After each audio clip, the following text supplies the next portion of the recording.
canto, oh Anacaona, a ti yo te canto, oh Caonabo, a ti yo te canto, oh mi querido Lemba.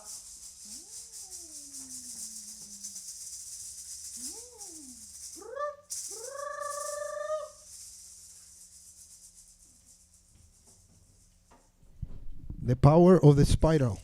What am I doing here? 1980s, beautiful Santo Domingo City, being a student, Universidad Autónoma de Santo Domingo, going to eat prashada at the Hare Krishna temple / restaurant.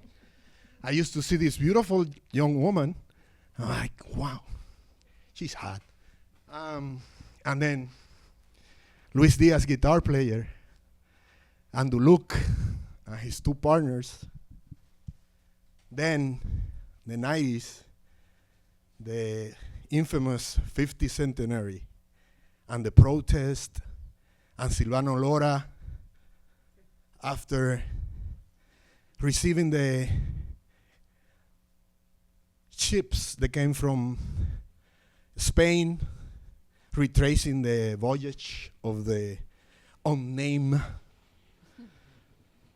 and saw him riding his beautiful Volkswagen Safari with his beautiful Cayuco in the back. A little wet because he threw arrows at the invaders. Walking down by Plaza España and seeing the protesters, Francisco Rodríguez de León, Duluc, people that I used to see on stage. Of course, Luis Terror Diaz. This is 92. Then I moved to New York City, and I'm like, all these people that I used to see on stage suddenly are my friends. And that beautiful woman, young woman, that I saw at the temple eating prashada, I found out that her name was Sophie Mariñez. And Paco, who was part of those protesters, wrote a beautiful novel, Flowers to the Queen, to Anacaona.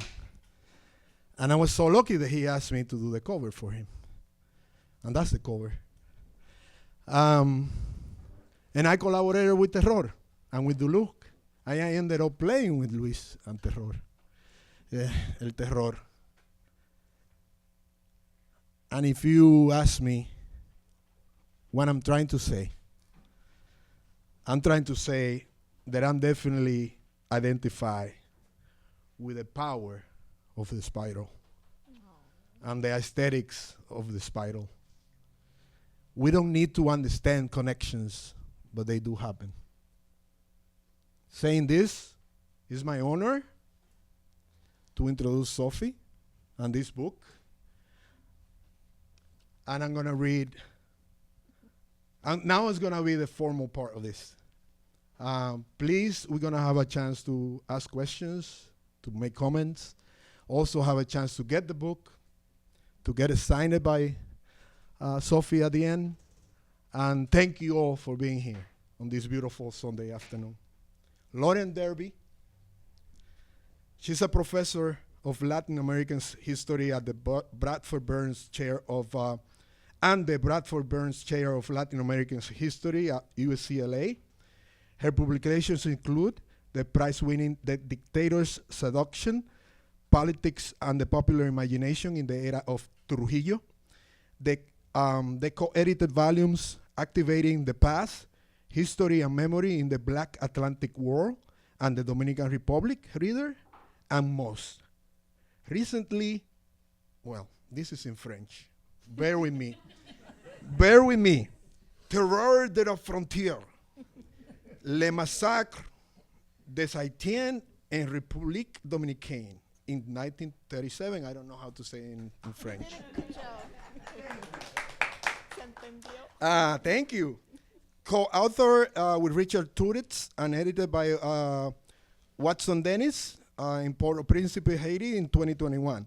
Her current book project is Bête Noirs, I know that one, Sorcery as History in the Haitian Dominican Borderlands. I'm already interested. Draws on oral testimony of demonic animal apparitions in Haiti and the Dominican Republic, and is forthcoming with the Duke University Press in 2025. She's Lauren Derby. Sophie Mariñez. Sophie Mariñez is an interdisciplinary scholar whose research lies at the intersection of literature, history, and cultural studies.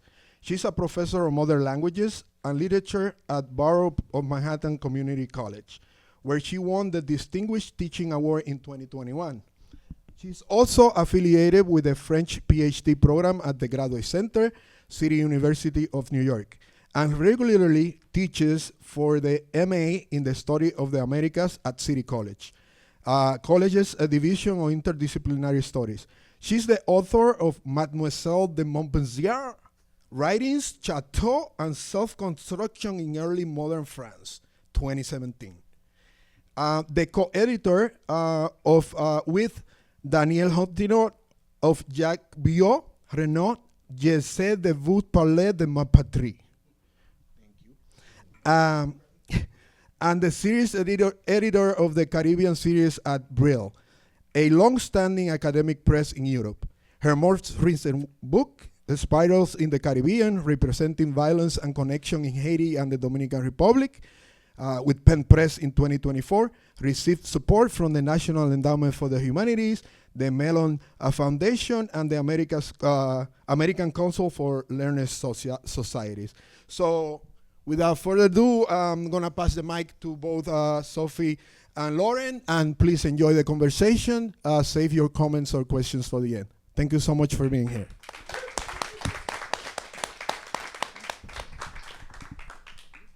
Oh, You can use this. okay, thank you. Let's see how is this good? Yeah. So, this is I'm I have a lot to say about how deep this book delves into the corpus of both Haiti and the Dominican Republic. I mean, it's so historicist. I was super impressed on so many ways. But this book it feels like a political statement. It feels like a grito, and it's also being published at a particularly vexed moment, in part due to the crisis in Haiti and how Dominican authorities are using ethno-nationalism and anti-Haitianism to shore up support, as many right-wing populists are around the world. And you start the introduction with a discussion of La Sentencia, the legislation that disenfranchised Haitians in 2013. So I wanted to ask you to talk about where the project originated, and if indeed as I read this book as a grito, if that's how you intended it to be. Yeah, I love the word grito because yes, I felt like crying and screaming ever since the court ruling 168-13 happened 11 years ago, and it was such an for those of you who may not know what it is, that court ruling was issued by the Dominican Constitutional Court, establishing that Dominicans who were born of parents who were so-called in transit, which is an euphemism for Haitians, were no longer entitled to Dominican citizenship. And not only that, they made it retroactive to 1929. So they affected hundreds of thousands of Dominicans, generationally over, and so that was such a revolting, development for so many of us. It divided the Dominican society between those who were against it and those who were in favor, and also I could tell how it divided people internally, because a part of them did not want to admit that this was an anti-Haitian racist measure, that this was about curbing the wave of immigrants. We have too many Haitians here, or we have to protect the national sovereignty. They were very confused. And when I would say, but this is racism, don't you see it? They said, oh, but Sophie, you live in New York. You don't know anything about this. You have, somebody even told me that I have a Dominicanidad episódica. That's a new term. So I was like, as you know, my first book, as he said, was about a woman writer in France in the 17th century. It was based on my dissertation, which I did on gender, because that was an issue that, even though it was I was addressing gender in France in the 17th century, when I took a course when I was doing my PhD in French, and it was all about these women writers, and I saw how they were dealing with the misogyny in the 17th century. I read the tracts, and but these things I heard when I was growing up, this has not changed. Much of this has not changed, and I noticed that whenever there was a woman in power, misogyny will rise. That's like, So, but then when in 2013, I am in this position of wanting to advocate, to want to be on the right side and wanting to speak with propiedad. But all my training have been in early modern literature. And so I decided I'm going to shift gears and go and do my training again in Haitian literature and history, Dominican history, and also because I spoke French, I felt that it gave me a unique position to address both sides. And also I was in the United States, which also gave me a unique position because I have access to resources and archives and sources and support that many of my colleagues in the Dominican Republic or in Haiti don't have. So that, so all of that, it was first like a grito. I was crying for weeks in my house, thinking about how can anyone be Dominican and be participant in this. This is not possible. Dominicans cannot be anti-Haitian. I mean, to be a Dominican doesn't mean that you have necessarily to be anti-Haitian. So that's the origin. And I wanted to have the knowledge of where this rabid anti-Haitianism started and how it manifested and all that. And then I came to three reasons. I can stop here or I can continue. I found that this rabid anti-Haitianism is nurtured or comes, or that the history of the island, you can summarize it down to three foundational moments of violence. The first one is the Haitian Revolution, and that's the very moment when anti-Haitianism begins, because the minute that Haiti, is born as a nation, there's a backlash across the whole world, and then it took in the Spanish side, not yet Dominican Republic, it had its manifestations, which I discuss in my first chapter. One of the tropes is el come gente, the people eater. So gradually, the response of Spanish Santo Domingo and then later Dominican nation-building writers and historians built on these tropes of Haitians as cannibals. And the trope also has this symbolic dimension of Haiti as a cannibal nation that's going to engulf the Dominican Republic. And so so that's one moment. Then the second moment is the massacre, the genocide of 1937 against the population that was living in the border. And that was perpetrated by Trujillo, but then we found that civilians also participated with varying degrees of agency. And the third one is the genocide against the indigenous populations, even though chronologically it's the first, but it comes back in time to serve as material for nation-building narratives on both Haiti and Dominican side. We know a lot about the Dominican indigenista literature, right? Enriquillo, but we don't know much about the Haitian indigenista. So that's, they have varying, opposing manifestations. So those are the three moments. But I also saw that there were also connections. It's not only violence, it's not only anti-Blackness, there's also a whole history of crisscrossing island-wide solidarities and alliances that go all the way back to the early colonial moment, to the first colonial moment to this day. Fantastic. So your book centers spiralism as a literary technique. Could you elaborate on this movement? And I guess, so please explain that and elaborate a little bit. And I also wondered if spiralism could be seen as an early form of eco-criticism. And especially since you use it to think about hieroglyphs, petroglyphs and hurricanes and things like that. And I wondered if you... Yes. Yes, the peer reviewers of this book told me, you should do eco-criticism, but that's another discipline. It's like I'm studying the history, the literature, the music. It's a lot. But there is that line of development. We can do a lot with that. So the spiral is a visual shape that has inspired humanity ever since ancient civilizations, right?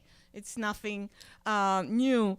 In ancient Europe, medieval Europe, Dante with the staircase like that, and in the what's his book name? Dante, the Inferno. Yeah. So and you have also, even the Guggenheim here, right? So the spiral has always inspired artists and writers, and even there is a scholar in the English department at Hunter and Graduate Center, Nico Israel, who wrote a book called Spirals, and he focuses on modernist modernist European artists in the 20th century who embraced the spiral in their work. But I focus on Caribbean writers, right? And how did I come across that figure? Dear colleague of mine, Kayama Glover, who is very respected, esteemed scholar of Francophone Caribbean studies, especially Haitian literature, invited me to contribute a piece for an upcoming book called Cambridge volume of the history of Haitian literature. And she asked me to write a chapter about Haitian literature and the Dominican Republic. And so I knew many of the writers, and pretty much most Haitian writers write about the massacre. That's the main topic that they write about, also migration. So yes, so there was one writer, other than Edwige d'Anticat, which most people know, Jacques-Stéphane Alexis, who many people know too. There was also René Philoctete, who is a spiralist writer. And so I read his novel, and then I thought, oh, this is a great novel. But as a scholar, you're supposed to find who else has written about it, because you are not inventing the wheel. Somebody else has some ideas. So I looked up, and it was Kayama Glover, who wrote in her book Haiti Unbound about spiralism, and helped me understand what the spiral was as a shape that inspired Franck Etienne, René Philoctete, and Jean-Claude Fignolet, 3 spiralists in the 1960s. So what they claimed in the 1960s, 68 is their first publication. It's a novel. There is a novel, and there is manifestos in the newspapers at the time, where they claim the same right that the surrealist and the symbolist in France had to play with language. They could do it too, right? To be an experimental aesthetic. And that they saw that the spiral is present not only in nature, like the hurricane and galaxies and the conch, but also in social phenomenon. And this they take from Frederick Engels, Marx's friend, who said that social phenomenons evolve in the form of a spiral, and that the spiral is one of the laws of the dialectics. So history basically repeats itself. You would say history repeats itself. Well, yes, but it repeats always with a difference. Always adapting. Certain phenomenon always adapt to the new changes, to the new society's sensibilities, needs, agendas, because things change. So there is that repetition with a difference in the spiral, that concept. It turns out that the same year, 1968, that Franck Etienne and his friends were publishing about the spiralism, Gilles Deleuze, a famous philosopher in France, published a book called Répétition et Différence. The same thing. These two guys were not plagiarizing each other. There was no way they could be speaking to each other because it was published the same year. I don't think Franck Etienne was going to France. First of all, he was dedicated to staying in Haiti in the trenches under the Duvalier regime. He was not one of those who went into exile in France. And I don't think Deleuze went to Haiti. So, so it's a remarkable coincidence, right? And so also when I read Deleuze, which is very hard to read, the idea is that, life is also about repetition with the difference. Every day when we do things, we repeat routines, we repeat habits, but every day is going to be different because something different is going to happen. But then some days there is a change that changes the meaning of that routine because something happened that's like an accident or, that totally changes the meaning. And in the meaning is where that matters, the difference matters. Anyway. So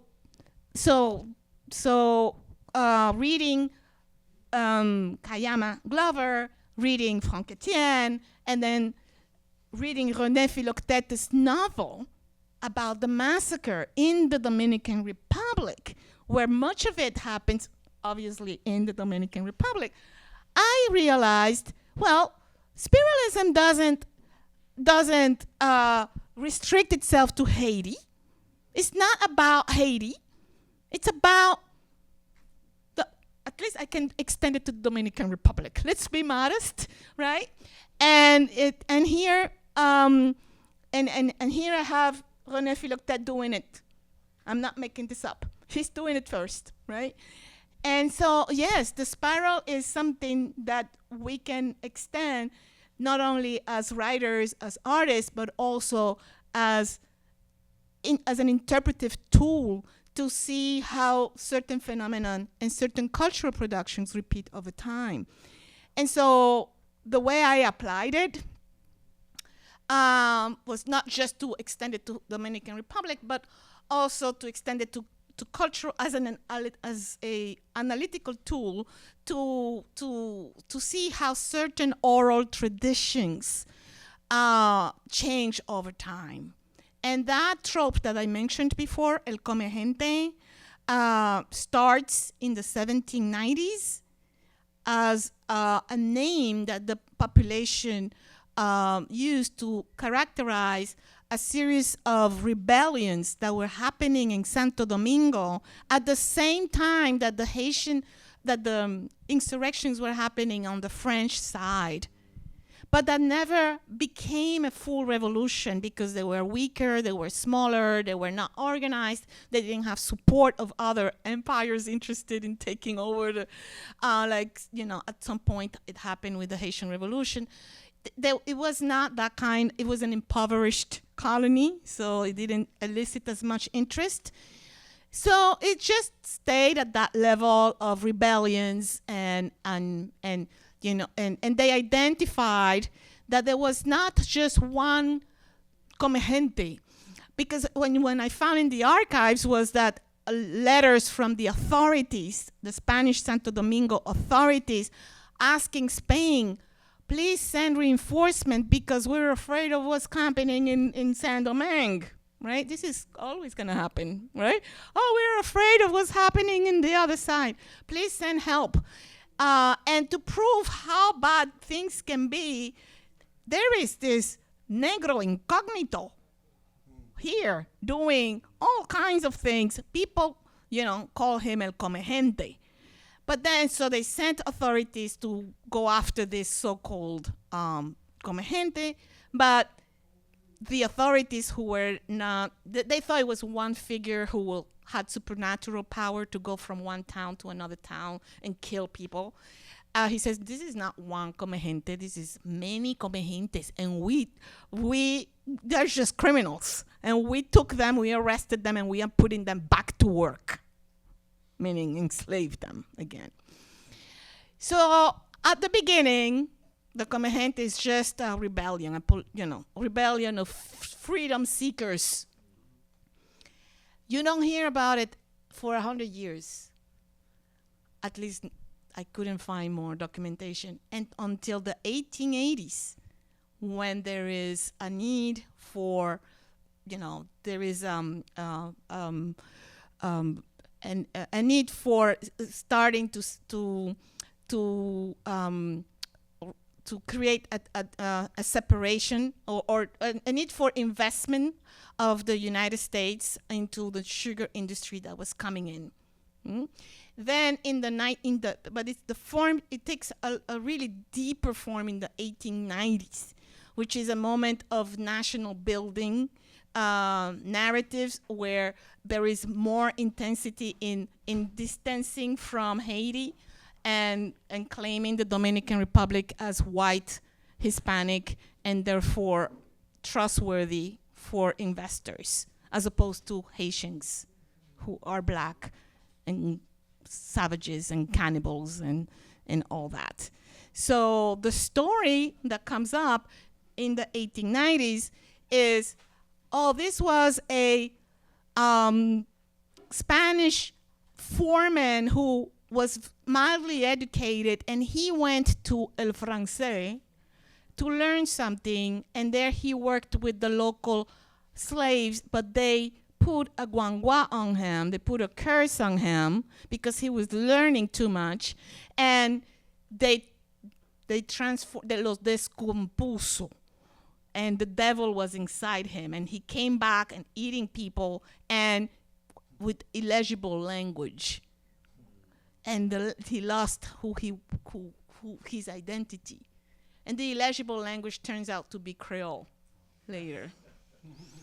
So the cautionary tale is, go to Haiti and bad things are going to happen to you, right? So we have here a psychological border at the time when the actual border was still being contested, was still not yet, they were still, questioning the border. It was still a problem. So they have this taboo, don't go there because bad things are going to happen to you.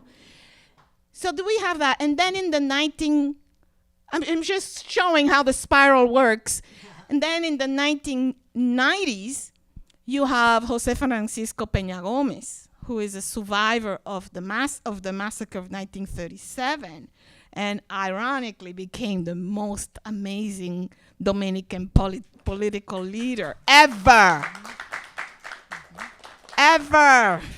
Won the elections, was taken away, and from him, and he didn't want to make a big, riots. He wanted, he didn't want blood on the streets, so he accepted the deal that the U.S. imposed on him, and in that moment, anti-Haitian narratives starts picking up again, and for the first time used as a political weapon.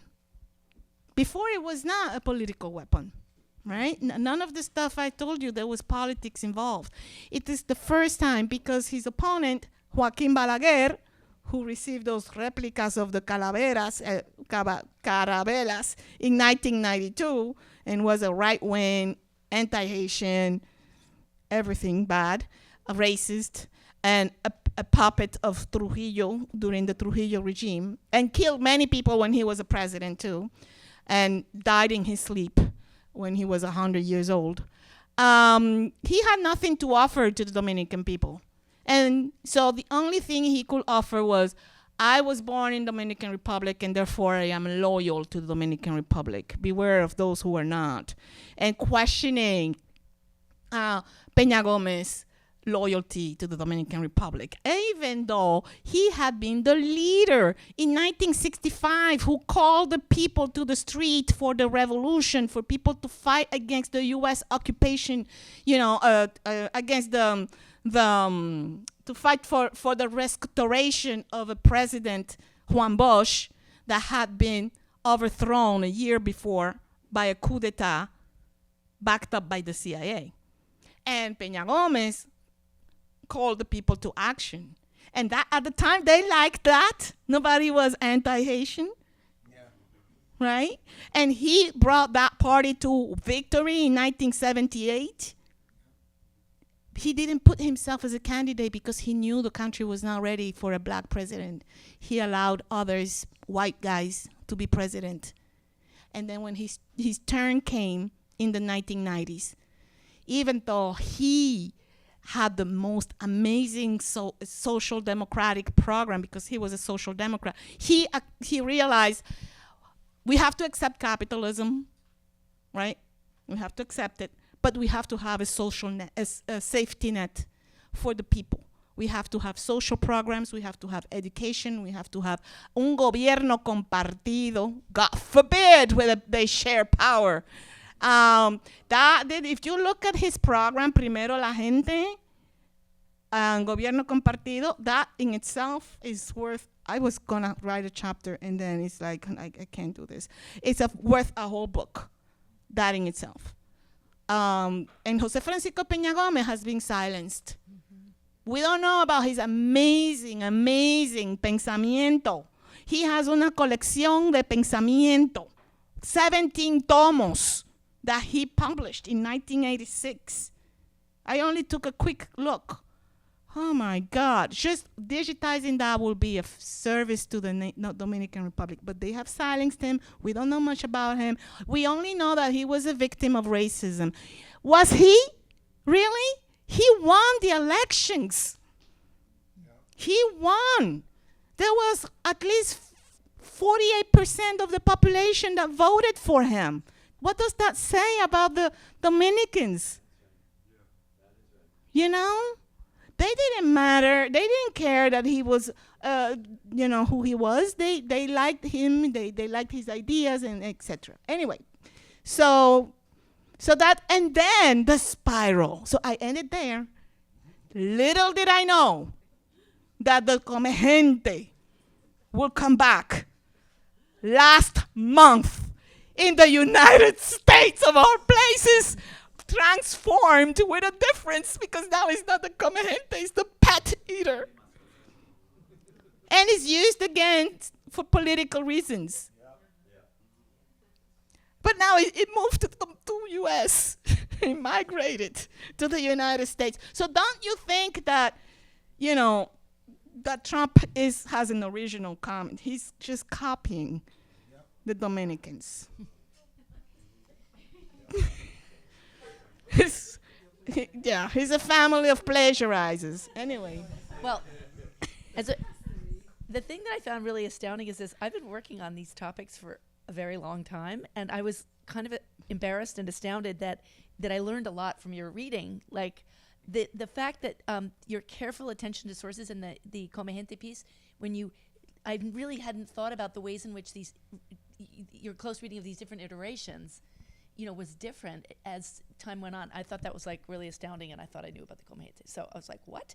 And then the other thing is, you in talking about the 37 slaughter, you have this really close attention to the history of citizenship. Mm-hmm. It's like, I didn't know about the history of Dominican citizenship. So I just feel like I'm really astounded how much of a historian you are, and how you kind of shamefaced me a little bit here. Oh, but that's okay. I learned so much from you. And I actually feel that I didn't engage enough with your work, because you read so many things, and then some things fall through the cracks. And now I'm teaching your seduction, the dictator seduction, to my students. And I'm like, I should have mentioned this. So I'm sorry. The history of citizenship, that's really interesting. Yeah. And you trace it back to the 20s. I don't know if you want to say a little bit about that. I can say that. I was like, I've never seen anyone talk about this before. Yeah, dates are very important. Never underestimate dates. And that's what historians do. And a professor of mine, when I was in literature, always made me, what's the date? And always like, oh, who cares about the date? Okay. So I learned. And when you have the Constitutional Court of the Dominican Republic telling you that the court ruling is retroactive to 1929 of all years. You have to go and see what happened in 1929. Why that year and not others? And then they mentioned, oh, because that's what it was in the Constitution of 1929. Oh, okay, let me look. They're giving me the reference. They're giving me everything. So I go and I look what happened, and it's all online, Archivo General de la Nación, the whole digitized. I didn't even have to go to the Dominican Republic. Just download it. What the congressmen were saying when they voted, not for one reform. There were two reforms. So there was one in January, and where the main change was the change of the territory. So the clause always was, or had been changed, the clause was that the Dominican territory is limited to the east, right, to Haiti, bound by the Tratado de Aranjuez, 1777, which was, the border was like this. So all this land, and this they wanted the border to be like that. Take all the land that had been lost to Haiti over time. And so it's very interesting how they go back and forth, all these congressmen saying why they have to do this, and the arguments of how they lost it during the Haitian Revolution, or during the unification of the island, or the Treaty of Basel, which one of them said, hey, the Treaty of Aranjuez is nullified by the Treaty of Basel in 20 years later, 1795, when Spain ceded it to France, unifying the opposite. When, Spain ceded the Santo Domingo to France, and France had the whole colony. And so there was no, Tratado de Aranjuez like that. It was all blurred, right? But these guys insisted, this is our land, and da-da-da. Of course, they want land. And then one person, it's like reading a play. It has to be put up like a theater thing, because one congressman says, okay, well, listen, this is 1929, right? Imagine, everybody, that we get everything that we want. That Haiti magically give us all the land that we want.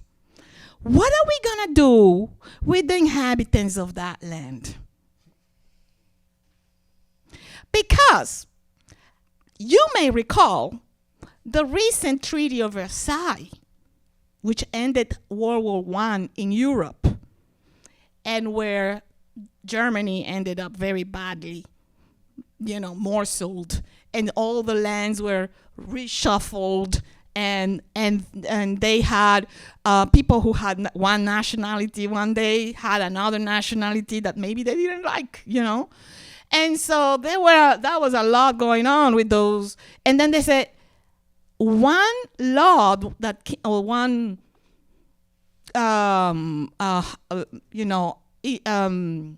clause to this Treaty of Versailles was the concept of the right of minorities. That's where it begins. The concept of minorities began there.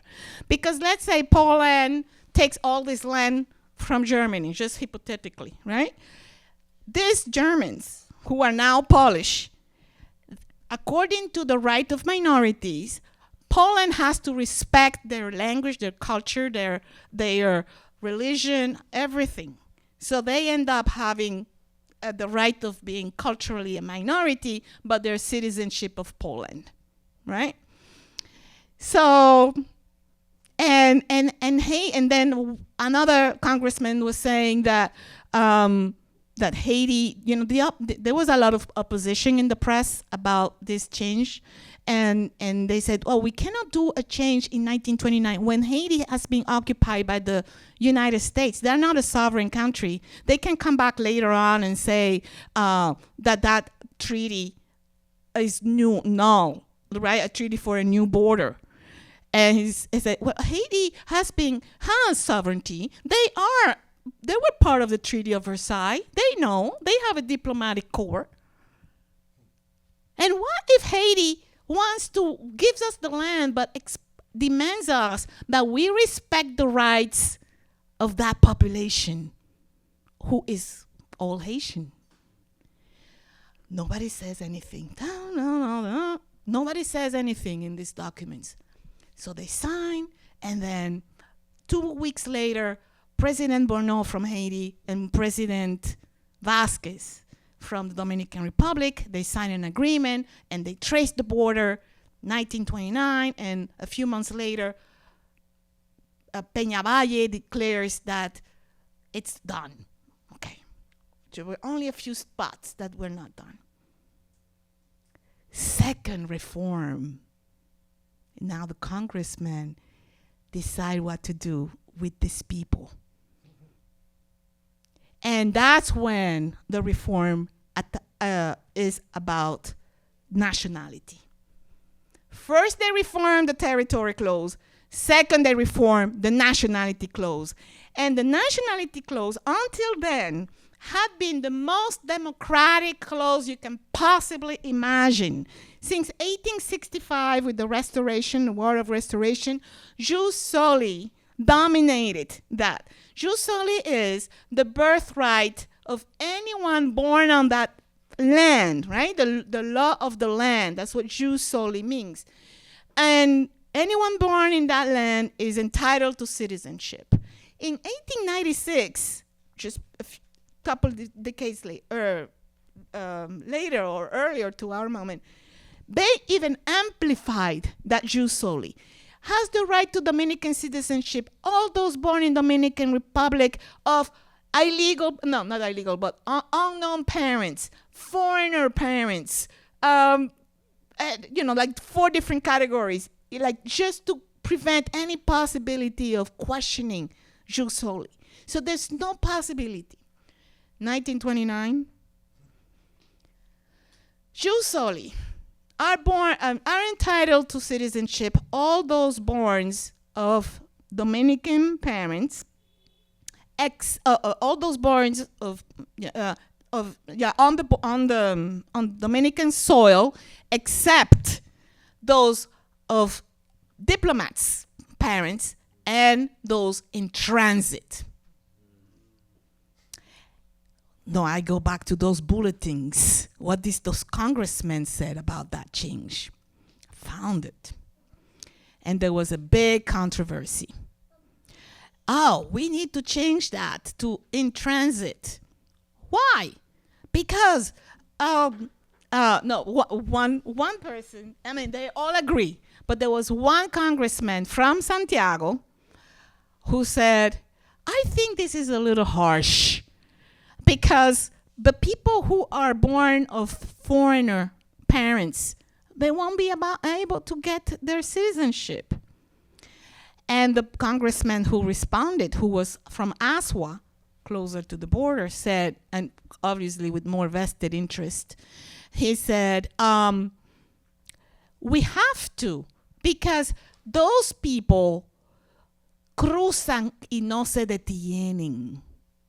They cross and they never stop, or they're never detained.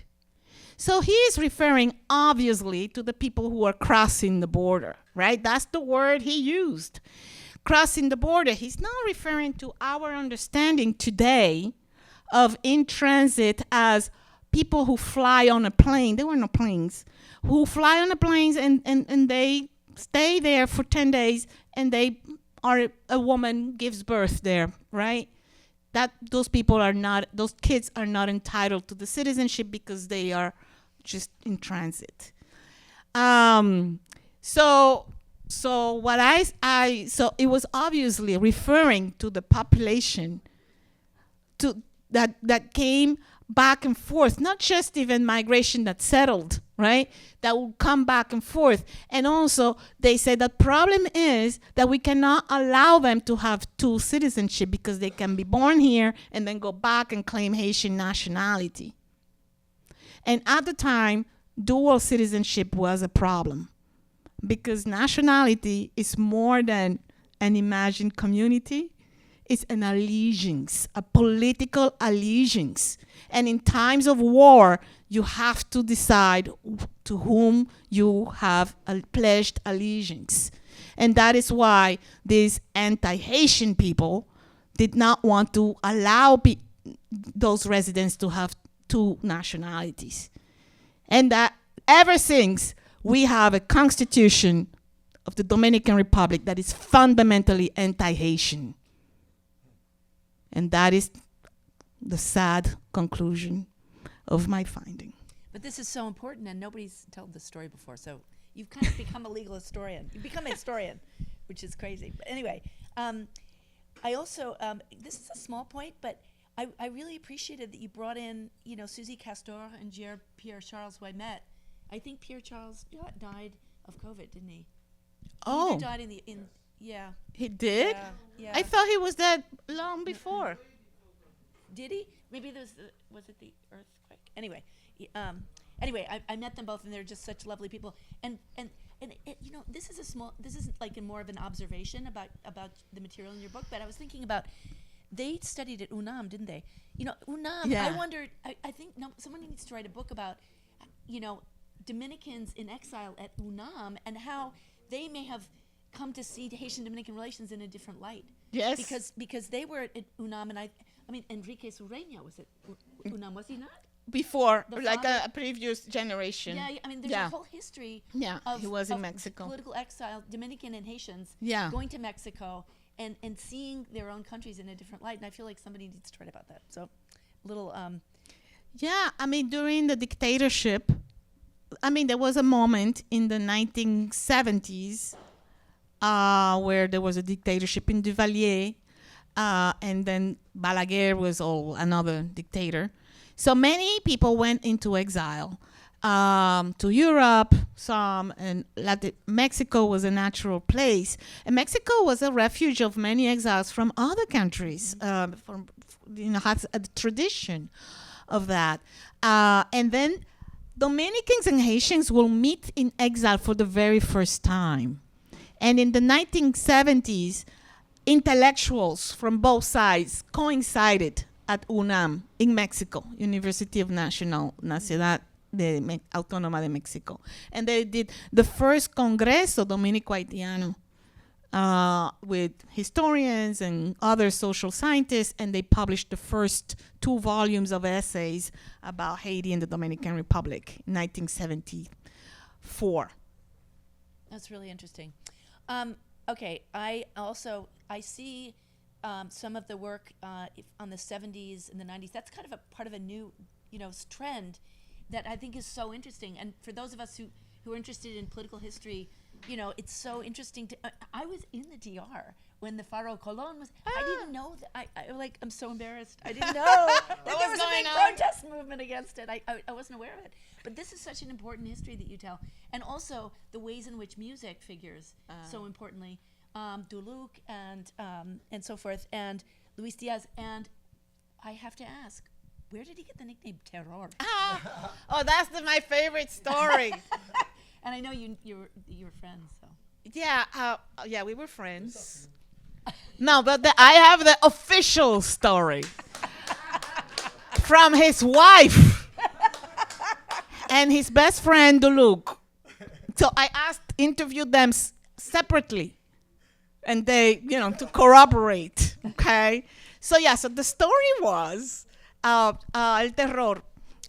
It first started back in 1980. And I write about it in another article that's coming out in Small Axe, maybe, hopefully, before the end of next year. In Small Axe, called Trouble Man, and it's about Luis Diaz music from a gender perspective. But I put in there stuff that I couldn't put in this book. So the story is that in 1984, Luis had a band called, ay Dios mío, ¿cómo se llamaba la otra banda? Rojo. No, no era Transporte Urbano. It was another one, Rojo, something Rojo. No. He used to change the name a lot. No, well, anyway, he had a band that was not the rock band. It was not Transporte Urbano, which is his rock band, but another one that played different kind of fusion music. And they went to San Juan de la Maguana, which is close to Haiti, and they were, preparing the stage. And one of the musicians had a 7 or 8 year old daughter with them. Her name was Yaya. And she was practicing her move because she was gonna be in the performance. And she's like, ta, ta, ta. And across the place, there was a church. And they look at her. And someone comes to her and say, a little girl doesn't do that. That's not a place for a little girl. Frowning on her. And these people were, wearing jeans and flip-flops. And they were suspicious. Hippies. In this sleepy town of San Juan de la Maguana. So that didn't look good. And the girl starts frowning. And Luis Diaz comes into the place and said, "What's the matter, Yaya?" And she said, "Esos cabrones de la iglesia siempre metiéndole terror a uno." Those bastards from the church always terrorizing us. And Luis cracked up. He would, just like you, right? He would laugh, and he says, and then he goes, "You are right. Those people, they're un terror. And you know what? El gobierno un terror. Y todo el mundo un terror." And then everybody was like, "Yeah, los mosquitos son un terror también." And so they wanted to make her laugh, to make her feel good. And then the girl says, "Luis, pero tú eres el terror." So, did you know that story? It's getting convoluted. It's getting what? I know the story. I know there was a girl, but in a different setting. Oh, okay. Less dramatically. Well, I like to dramatize, but it was like that, and so Then it became official with the launching of his merengue record. yeah, that's what I was gonna say. That then he goes to Cholo Brenes, who was his producer, and tells him the story. And Cholo says, "This is your artistic name," because he was like a businessman. And so it becomes Luis Terror Diaz, Diaz with an S, and then they put Merengues with a Z. So the S from Diaz went to the Z of Merengues. So yeah, and then when I hung out with him, I will ask him, "So what do you mean? Well, why you call yourself El Terror?" He had a little more sophisticated, explanation. So he said, "Because a esa gente hay que aterrorizarla." He meant we have to terrify the status quo with our music. So nice. We have to terrify them. We have to, change everything. Hay que romper, we have to break the mold, whether it's aesthetic or ideological. And that's what my music is about. So his music is about terrifying the establishment. So I wanted to commend you too for really delving into music. I mean, I've been using a lot of musical sources. I mean, and just to give you an anecdote from my own recent research about how people can say things in song that you can't say out loud in other forms. And I wasn't until I opened up the box set of Alan Lomax's work, and I found that there was a song, like basically calling for the death and destruction of Senor Vincent because of the massacre. Oh. People could not resist in Haiti, but there's a song in that box set in which they say, "You asshole for not defending the Haitians who were killed by Trujillo," and that's so fascinating. Who knew? And I think you're really onto something in bringing music in as a form of resistance, because this is so important. And this is not something which has been trodden territory in Dominican history, but I really think this is so original in your work. All right, let's see. So we're gonna jump into Q&A, and Oh, okay, perfect. Okay. I also I wanted to make one small point, and then we should open it up because we've gone on too long here. Maybe the Haitians have a story about the border map treaty. They never accepted those 3 treaties. Yeah. And in our book, published in Haiti, there's a whole movement of people who go back to the Pujol map, and we put the alternative Haitian border treaties in our French book.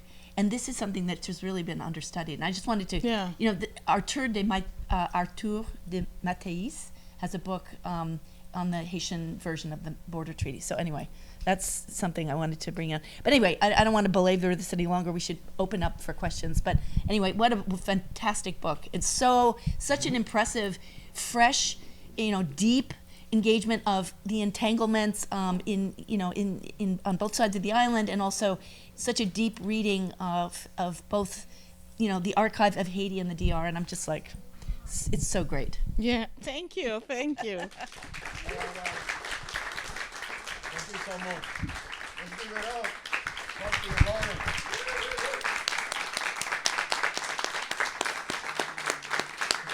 All right. So let's try to do this very well organized. If you have any questions, please raise your hands. I'll try to figure out the order, and then also comments. So let's keep it brief. Okay. Thank you. Let's go ahead. The floor is open. Who want to go first? Oh, when I talk, please. Yeah, because of YouTube. All right. Thank you, everyone. Let's give it up for Sophie and Lauren again.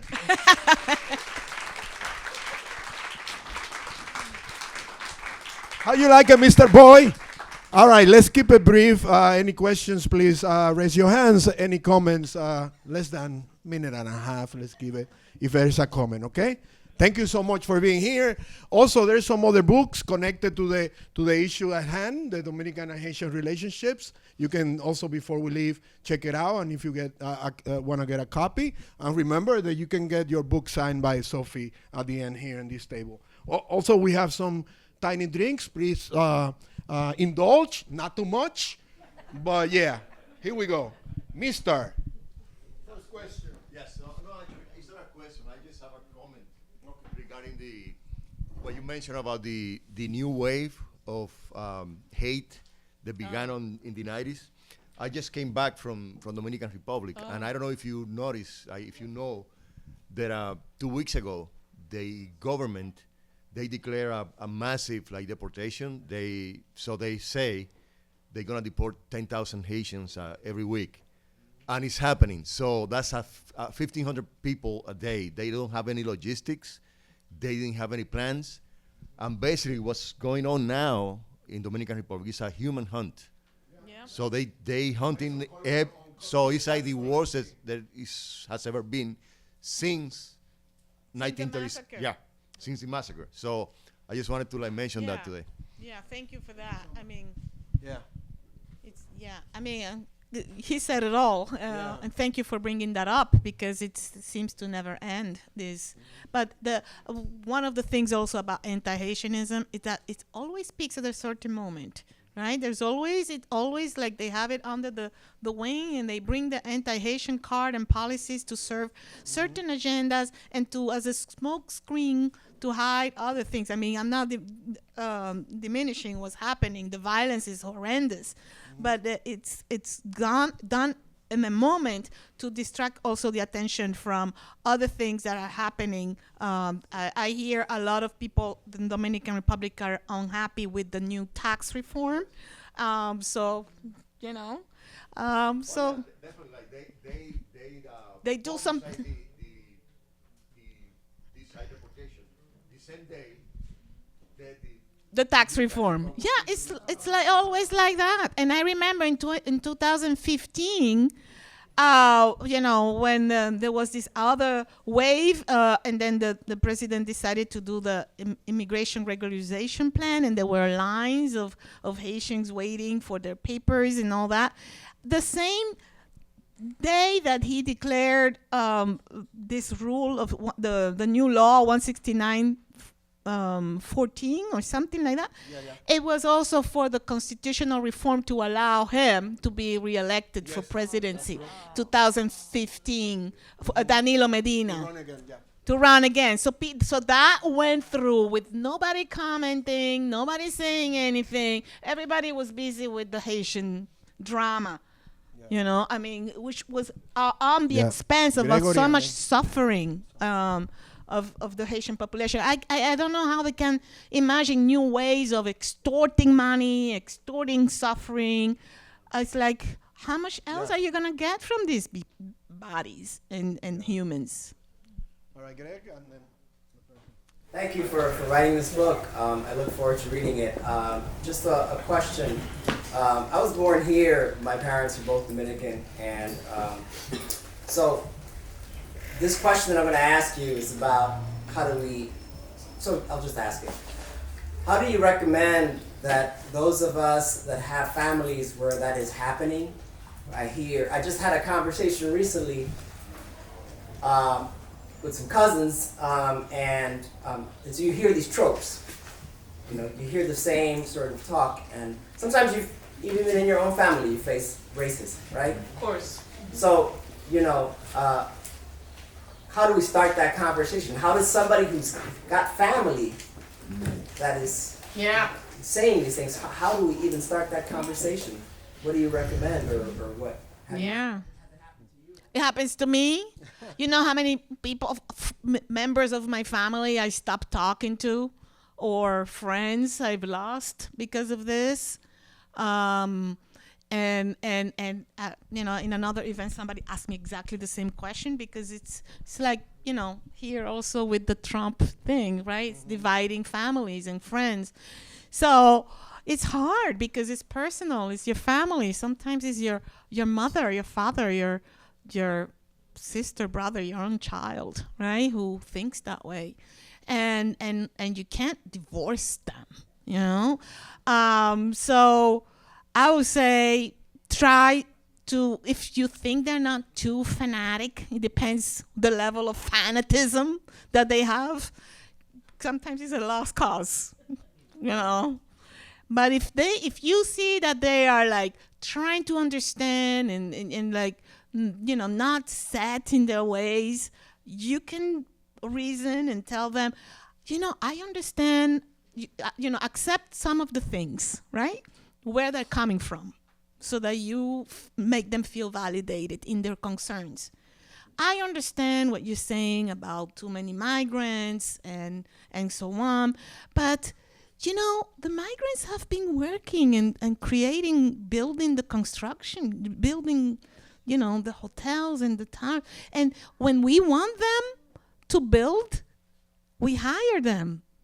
But the minute that they have bodies and families and need to go to a hospital or have schools for their kids, then they're a burden.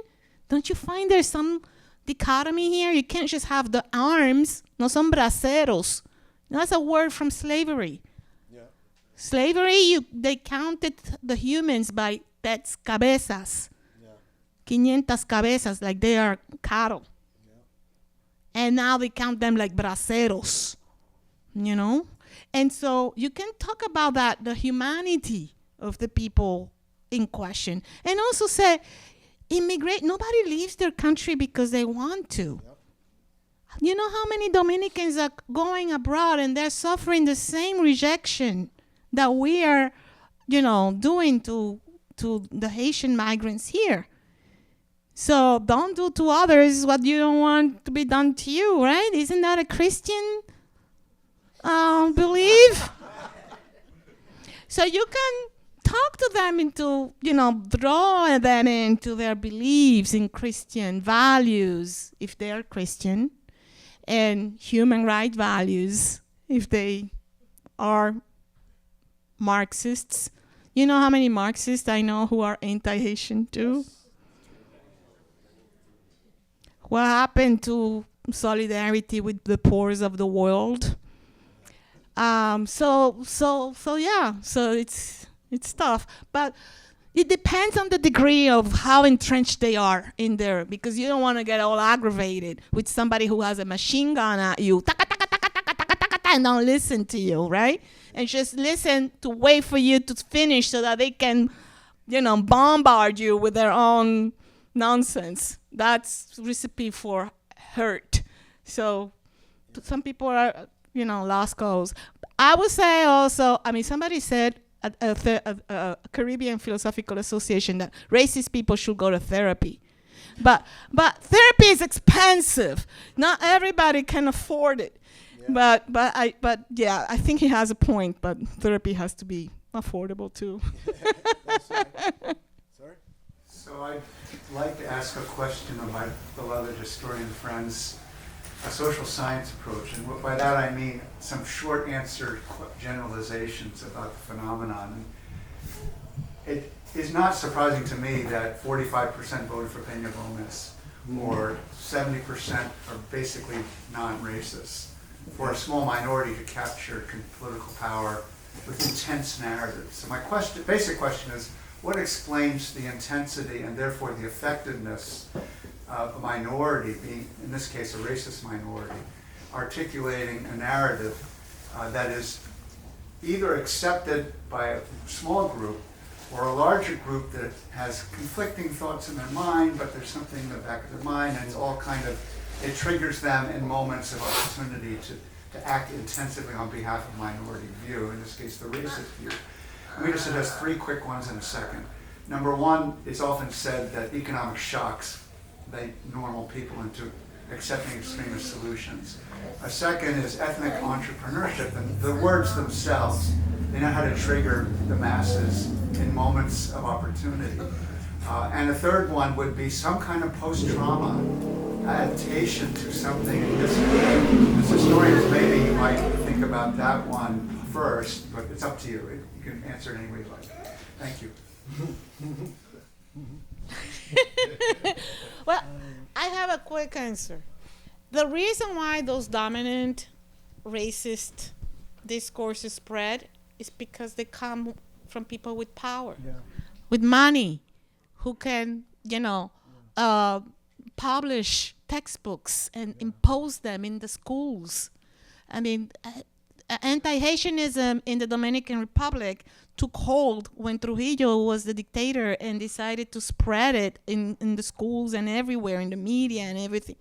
Also, the media works for certain interests, corporations. So it gains traction because there is money behind it. There is also complicity with the church, with financial interests.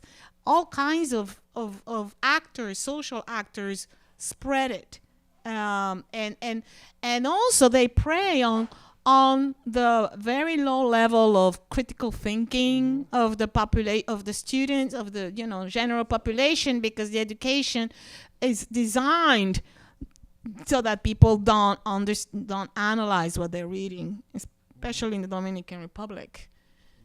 Yeah. I'm gonna add. I have Emmanuel in the back, and then you. And then him.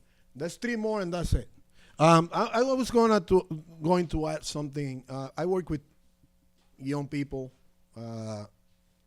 high school, middle school level, and informally, I like to do like little research and ask the kids, like, what was especially Dominican kids, I'm talking about, recent arrivals. What's the last country that invaded your country, the Dominican Republic? No. Out of 10, We say Haiti. 8 will say Haiti. 1 will say, I have no idea. Half maybe will say the U.S., and the other half will be like, not even an answer, saying, I don't know. And that's at all levels. That's from middle school. I'm not going to ask an elementary school kid that question, but no, here. Recent arrivals. And then a high school level. And then I have to say, the last country who actually invaded your country is the U.S. And not only that, the flagship of that invasion is a museum in New York City that your school take you to visit. That's the Enterprise in the Hudson River. So the irony, it shows you the level of manipulation that the country has been under for the last at least 90 years. Educational, we learn that we independent ourselves from Haiti, kids have no idea who Gregorio Luperón and the Restauradores were. No idea, zero idea. Even though they attended maybe a school named after him. You know who Gregorio Luperón was? Who? So, yeah. Emmanuel, please. Thank you. I'm sorry for my... No, thank you for offering that context. And I would just like to say that my question is very straightforward. What is the role of the Dominican diaspora here in the United States? The reason why I ask that is because the way I understand history is that it's mainly used as a tool for understanding the past and for also offering lessons, right? But with tainted history that's been incredibly whitewashed by people like Balaguer, by people like Trujillo, and many others. What is, like, how do we refer to these lessons? How do we refer to this past so that we can help build and shape the future? Not just within ourselves, within our communities, within our people, within our minds, but like, how do we actually create like real systems change? How do we actually create a society that, I mean, I would even go as far as to say Juan Pablo Duarte was actually advocating when he said that the country should be on equal footing with each other. Which is a very different narrative from what Pedro Santana was advocating for, which was a very bourgeois, very anti-Haitian agenda.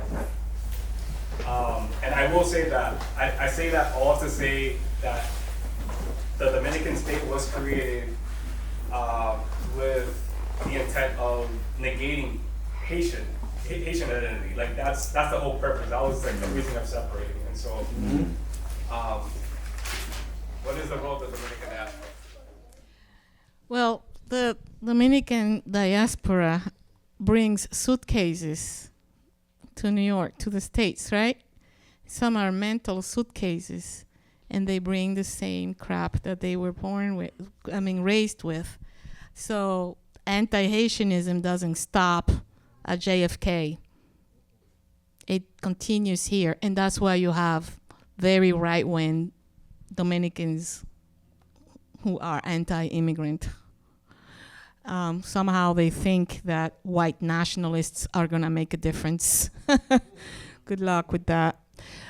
So the diaspora is not one, monolithic entity of people who are suddenly progressive. You have both. You have everything. You have the whole spectrum. You have people who have access to education and to, critical thinking, to good, to become an actor of progressive change. That you have those. There are many. I mean, that's a great thing. And then you have those who resist. Mi abuela me dijo que cuando Trujillo everything was better. Yeah. So you have that. And aquí se necesita otro Trujillo, You have that too. So, but I have a tremendous hope in the young generation, Gen Z especially. I do believe that Gen Z is gonna make a lot of change and across the board, not just, they have the energy. And also all the young people, I mean, even those of us who are not Gen Z, because my father used to say, es joven el que no tiene complicidad con el pasado. That's a good one. That was not his line. He cited somebody else. I can't remember who it was. But he kept repeating that. Es joven. And I'm like, what is he saying? I was young. I didn't have any complicity. So, yeah. Joven is el que no tiene complicidad con el pasado. That's fantastic. So that unites us with the Gen Z. And so we can lead the Gen Z as educators that we are. We can lead them. We can inoculate them, as my friend Anne says sometimes, with the right values, the right ideas. Yeah. You want the mic? Oh, yeah, sure. Let me see if we have a long enough cable. Yeah, I think this is good enough. Well, first off, I just want to say it was an absolute pleasure just hearing you speak. It was so informative and it was just so lovely to hear. And to get into my question, while hearing you, discuss Spirals of the Caribbean, I couldn't help but be reminded of many other literary works such as Colonial Phantoms or Poetics of Relation by Edouard Glissant. And I would just love to know, alongside we as the audience reading Spirals in the Caribbean, what are some other pieces of media you would recommend us take in as we read your book? What other pieces of what? Of media. Media. Would you recommend us engage with while we read Spirals in the Caribbean? Do you mean like literature or everything?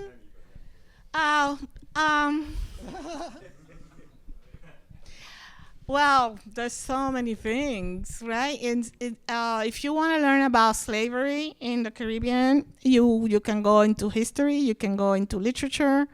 I find that literature is more a lot, so you have two novels from Haitian writers. One is Evelyn Trouillot's novel, Infamous Rosalie. It's short, 150 pages. It's really amazing about how a young girl experiences, before the Haitian Revolution, experiences slavery and then she decides to run away. And also very dramatic things that women do to rebel against reproductive injustice or forced reproduction. And then there is Mariñez Chauvet's novel Dance on the Volcano, which is fantastic. Somebody should make a movie with it because it has everything. Yes, right? It has everything. It has a love story, it has war, it has the slavery, it has everything. It's beautifully written. And it has been translated into English, Dance on the Volcano, Mariñez Chauvet. So that's in literature. And then if you want to read more about the massacre, of course, Edwige Danticat's novel. There is Jacques-Stéphane Alexis. But I really recommend René Philoctetes' Le Peuple des Terres Mêlées, which was translated as Massacre River. And it shows really what our dear historian here has been doing, found out in the 1980s and 90s about these communities of mingling together in the border and living, Haitians and Dominicans. And she does it in history. You should read her articles. And you should read Dictator Seduction about Trujillo, by the way, which is really important because it's really how Trujillo and this guy Trump. I mean, when I was reading you, I was like, Trump is a spiral version of Trujillo because it's all about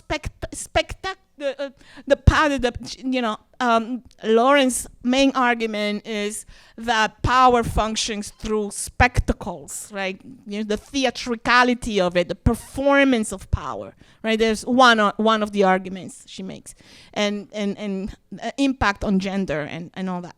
So that's an important book in history. What else? I mean, there's so many. You can read my book. There is a plenty of bibliography. There's like 30 pages bibliography in there. And all my footnotes. Oh my God, there's plenty. And there's also links to the music of Luis Diaz. and one link to La India del Agua, which is a fantastic prayer to the Indian spirits in the Dominican Servir los Misterios, which is what some scholars call Dominican Voodoo. So you'll find all that in the book. Yeah. I have a very, very long bibliography. Right? We have a last question or comment, and then the closing remarks. Oh, okay. So before I forget and answer your question, Parsley is the latest movie about the massacre. I just saw it 2 nights ago. You saw it, right? Oh my God, it's about the massacre, and it's the best movie ever made about it. It's very well researched. And it avoids all the stereotypes about the Haitian this, the Haitian that. It's very well made. Parsley. It's by Jose Maria Cabral, one of the best, if not the best, Dominican filmmaker, and it's a co-production with Jimmy Jean-Louis. Yeah. So it's so if you can get your hands on it and show it to your students, Fred, they will really like it, because other movies are sometimes very problematic. Oh yeah, that's a good one too. So to answer your question, what I find is that, to make generalization, is that the culturalist paradigm, right? Oh, we're different from, culture, we're different from Haitian, Dominican and Haitian. They have a religion, they have a language, and we can't be absorbed by them. And the identity paradigm is always used to mask the fight between enslavers and freedom seekers ever since the Haitian Revolution. So, for example, in 1821, when the Haitian president Boyer came to Santo Domingo, called to unify the island. It was not an invasion, as Dominican historians keep saying. He was called because the Santo Domingo people, there were no Dominicans, were afraid of, imperial powers, taking over and re-enslaving them. So they wanted the protections of Haiti. So Boyer arrives, and the president in that moment was reluctantly giving him the keys. And in his speech, he diverts the attention by saying, oh, I don't know how we're going to do this because of our cultural differences. This from the man who had witnessed that 10 years earlier, 15 years earlier, the Spanish Santo Domingos had been collaborating with the French. Because when the Haitian Revolution happened and the Haitians kicked out all the French troops and killed them, many of them fled to the Santo Domingo side and stayed there for several years, reestablished slavery. Ferrand is the name of the guy who declared reestablished slavery, and we're going to capture all the boys that Haitian boys and re-enslave them. And that is why Dessalines comes to Santo Domingo after Ferrand. So and then there is a war in that moment. The residents of Santo Domingo fought against Dessalines, and they allied with the French. There was no cultural difference. They knew how to talk to each other, the Spanish and the French. So now there is cultural difference with the Haitians. And ever since, that culturalist paradigm is always being used. Yeah. And it is all those enslavers who took Santo Domingo as a refuge. Many of them went to Philadelphia, many of them went to New Orleans or Cuba, but many of them stayed in Santo Domingo and had families and children and grandchildren. And they transmitted their resentment against those blacks that had exfoliated them. And that's how anti-Haitian begins in Santo Domingo and gets transmitted from one generation to the next. And so they hide their hatred and their, for what happened because they lost their way of life, right? They lost their property. Of course they're upset. Of course they are. And they hide it by saying, oh, we are different. Right? So by claiming Dominican Republic as fundamentally different, culturally different, so the cultural card is always used. But the reality is a fight between the enslavers and their descendants and the freedom seekers and their descendants. And that's the real paradigm that I'm trying to, to revive in this book. All right. So Thank you, everyone. Thank you for coming. Thank you, Lauren. Thank you, Sophie. Thank you. Ya yo me voy. Can I say one thing?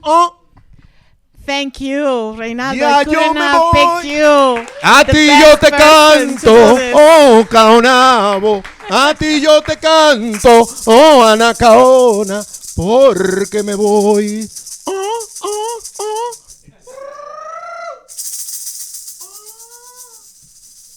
Thank you, everyone. Thank you.